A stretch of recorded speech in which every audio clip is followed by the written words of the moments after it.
मायका और ससुराल, एक दर्द भरी कहानी। ससुराल की वो पहली सुबह आज भी याद है। कितना हड़बड़ा के उठी थी, ये सोचते हुए कि देर हो गई है और सब ना जाने क्या कहेंगे। एक रात ही तो नए घर में काटी थी और इतना बदलाव, जैसे आकाश में उड़ती चिड़िया को किसी ने सोने के मोतियों का लालच देकर पिंजड़े में बंद कर दिया हो। शुरू के कुछ दिन तो यूं ही गुजर गए, क्योंकि हम बाहर चले गए थे। जब वापस आए तो सासू माँ की आंखों में खुशी तो थी, लेकिन बस अपने बेटे के लिए ही दिखी। मैंने सोचा शायद नया नया रिश्ता है, एक दूसरे को समझने में देर लगेगी, लेकिन समय ने जल्दी ही एहसास करा दिया कि मैं यहाँ बहू हूँ, जैसे चाहूँ वैसे नहीं रह सकती। कुछ कायदा मर्यादा है जिनका पालन मुझे करना होगा।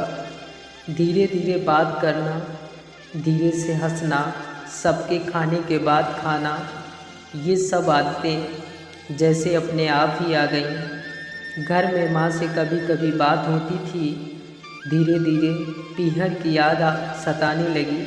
ससुराल में पूछा तो कहा गया अभी नहीं, कुछ दिन बाद। जिस पति ने कुछ दिन पहले ही मेरे माता पिता से ये कहा था कि पास ही तो है, कभी भी आ जाएगी, उनके भी सुर बदले हुए थे। अब धीरे धीरे समझ आ रहा था कि शादी कोई खेल नहीं है, इसमें सिर्फ घर ही नहीं बदलता, बल्कि आपका पूरा जीवन ही बदल जाता है। आप कभी भी उठ के अपनी पीहर नहीं जा सकते, यहाँ तक कि कभी याद आए तो आपके पीहर वाले भी बिना पूछे नहीं आ सकते। पीहर का वो लड़कपन, वो बेबाक हंसना, वो झूठे मुँह रसोई में कुछ भी छू लेना, जब मन चाहे तब उठना, सोना, नहाना, सब बस अब यादें ही रह गई। अब मुझे समझ आने लगा था कि क्यों विदाई के समय सब मुझे गले लगा कर रो रहे थे।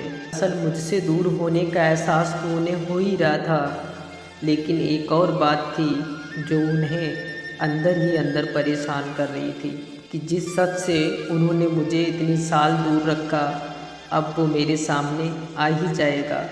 पापा का ये झूठ कि उनकी बेटी नहीं बेटा हूँ ज़्यादा दिन तक नहीं छुप पाएगा। उनकी सबसे बड़ी चिंता ये थी, उनका ये बेटा जिसे कभी बेटी होने का एहसास नहीं कराया था, जीवन के इतने बड़े सच कैसे स्वीकार करेगी। माँ को चिंता थी कि उनकी बेटी ने कभी एक गिलास पानी का नहीं उठाया, तो इतने बड़े परिवार की जिम्मेदारियाँ कैसे उठाएगी। सब इस विदाई और मेरे पराए होने का मर्म जानते थे सिवाय मेरे, इसलिए सब ऐसे रो रहे थे जैसे मेरी डोली नहीं अर्थी जा रही हो।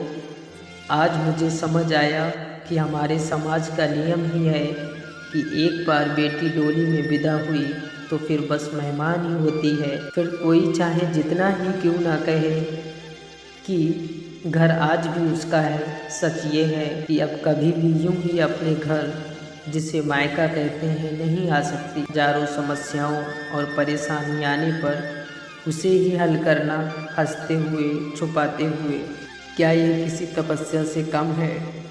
ऐसी इमोशनल कहानियों को सुनने के लिए हमारे A to Z कहानी YouTube चैनल को सब्सक्राइब ज़रूर करें।